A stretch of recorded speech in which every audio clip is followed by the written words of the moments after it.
आजकल हर कोई अपनी ज़रूरतों को पूरा करने के लिए पैसे उधार लेने के बारे में सोचता है। खासकर जब आप फाइनेंशियल प्रॉब्लम से गुजर रहे होते हैं।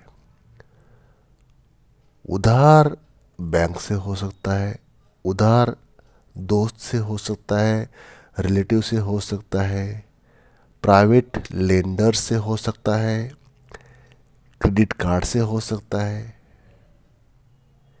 ये विचार भले ही आपको तात्काल रिलीफ, इमीडिएट रिलीफ दे सकती है, तात्काल राहत दे सकती है, लेकिन लंबे समय में ये कर्ज ये आपको कर्ज के जाल में फंसा सकता है। ये मैटर पैसे उधार लेने की जो हैबिट है आपसे फाइनेंशियल फ्रीडम छीन सकती है और आपको स्थायी रूप से कर्ज के जाल में फंसा सकती है, धकेल सकती है।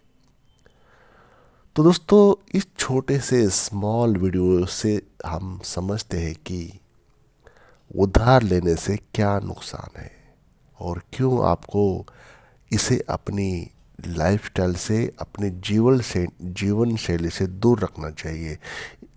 आई होप कि आपको ये हैबिट ना हो।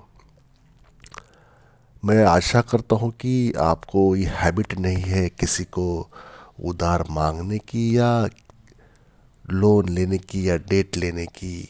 चाहे जैसे मैंने बता दिया, दोस्त से हो सकता है, प्राइवेट लेंडर से हो सकता है, रिलेटिव से हो सकता है और बैंक से हो सकता है।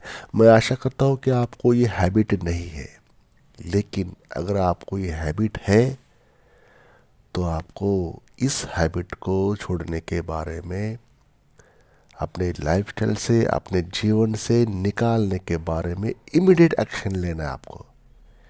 ये हैबिट आपको कहीं का नहीं छोड़ेगी। दो चार पॉइंट बता दूंगा वीडियो में, उसके मुताबिक आप खुद ही समझ जाओगे वीडियो के आखिर तक कि आपको उधार पैसे लेने चाहिए या नहीं लेने चाहिए। सबसे पहला पॉइंट है, कर्ज का ब्याज आपको दुगना चुकाना पड़ता है। अगर आप किसी से उधार लेते हो, इंटरेस्ट पे पैसे लेते हो, तो इसका जो ब्याज लगता है वो काफ़ी हाई रहता है।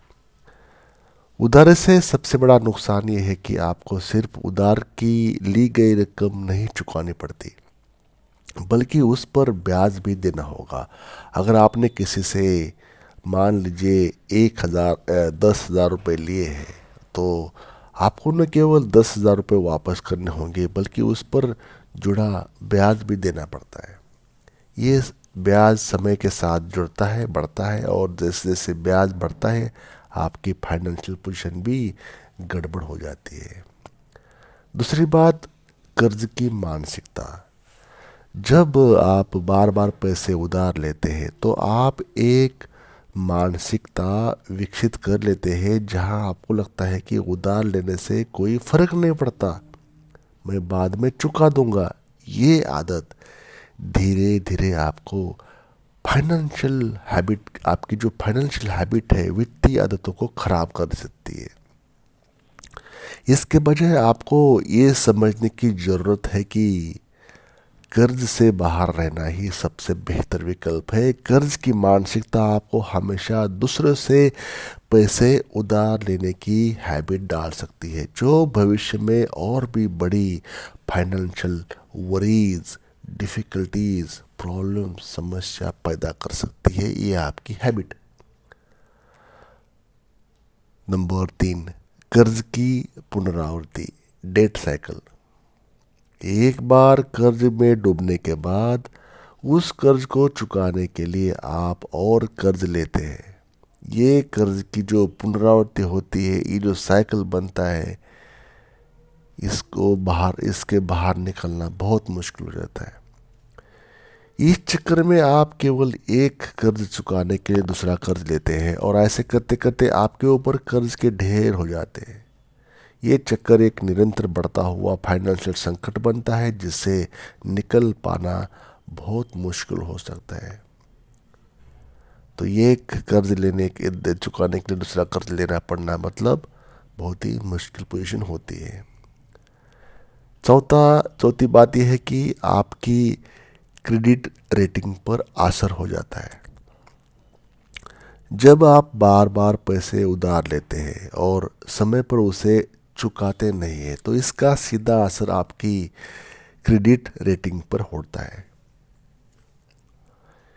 क्रेडिट रेटिंग मतलब एक प्रकार की रिपोर्ट होती है जो ये बताती है कि आप फाइनेंशियल मैटर्स में या जो भी आपने लोन लिया होता है बैंक से, क्रेडिट कार्ड से, ये 3 अंकों का नंबर होता है, उसको हम इंडिया में सिबिल स्कोर कहते हैं।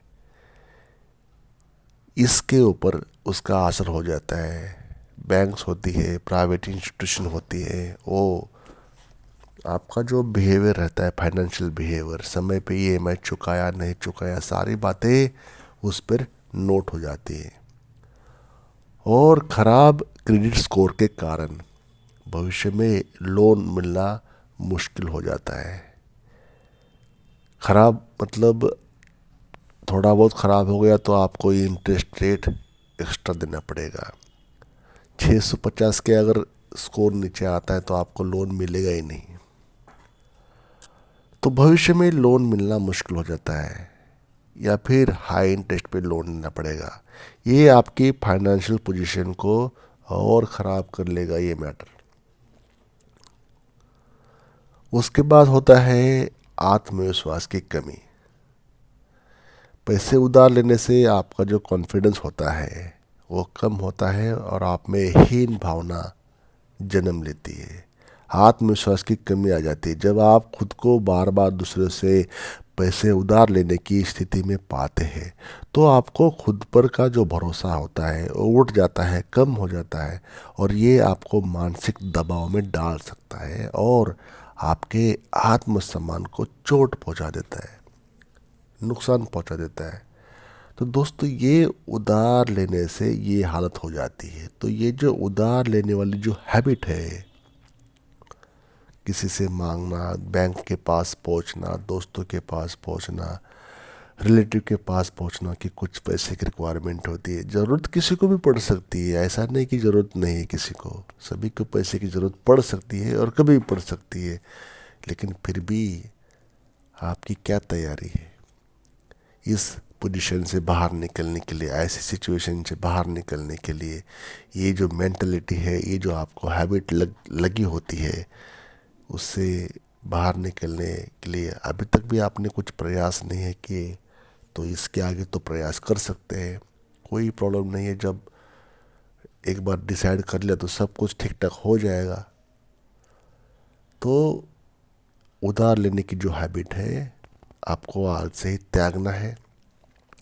अंत में ये कहना गलत नहीं होगा कि पैसे उधार लेने का रास्ता केवल अस्थायी राहत देता है, लेकिन इसके साथ आने वाले नुकसान बहुत बड़े हो सकते हैं। इसके बजाय आपको अपनी फाइनेंशियल पोजीशन को सुधारने के लिए योजनाबद्ध तरीके से बचत और निवेश करने की हैबिट डालनी चाहिए। नहीं है तो आज से डाल दो। सोच लीजिए इन्वेस्टमेंट के बारे में और बचत के बारे में, 2 चीज़ें आपको करना है। पैसों के मामलों में समझदारी से काम लेना ही आपकी आर्थिक सुरक्षा और भविष्य की दिशा तय करेगा। हमेशा याद रखें दोस्तों, कर्ज से बचना सबसे अच्छा निवेश है। छोटा सा वीडियो दोस्तों, छोटी सी बातें हैं लेकिन काफ़ी बड़ी बातें हैं इस छोटे से स्मॉल वीडियो में। आई होप कर्ज आप किसी से उधार नहीं मांगोगे, किसी से उधार लोगे नहीं। जो भी है अपना खुद का पैसा, खुद के मेहनत का पैसा यूज़ करोगे हर जगह पे, क्योंकि ये फाइनेंशियल फ्रीडम को पाने के लिए आपको ये आदतें छोड़ना पड़ेगा। ये वाले मैटर्स, कुछ बातें हैं वो आपको सेक्रीफाइस करना पड़ेगा। अगर आप रिच बनना चाहते हो, आमिर बनना चाहते हो, वेल्थ जनरेट करना चाहते हो, असेट बनाना चाहते हो, सब कुछ आपके पास होना चाहिए, ऐसा चाहते हो, तो ये सब बातों को आपको त्यागना होगा। ये बातों से आगे उठना पड़ेगा आपको। यही मेरा कहने का तात्पर्य है। Thank you for watching this video. Channel को सब्सक्राइब करें, वीडियो को लाइक करना न भूलें। थैंक यू दोस्तों।